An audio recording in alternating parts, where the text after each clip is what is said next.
Ilang araw na to eh. Bakit kapag ang bangkay ay walang buhay? Kaya ang binibigyan namin katawan ni Kristo. Dapat nga mag-load up kanina.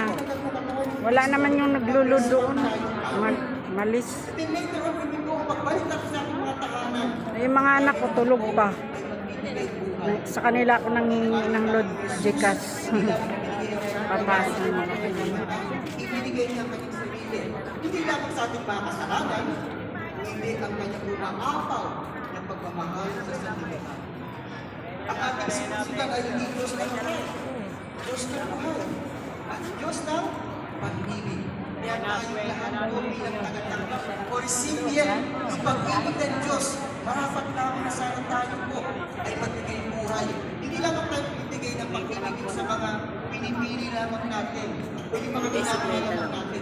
Lahat po. Mas okay ito lang. Ito lang pintas mo. Lahat po Ay, bilay kasi kwento. ay minamahal ka.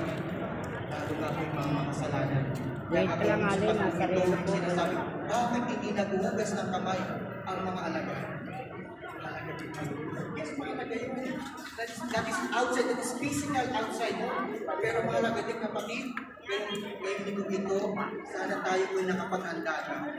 Makarating na pong Pasko, bagamat matagal pa, sana inihanda. Kwenta lang yan natin. Nasa relo po pa nyo.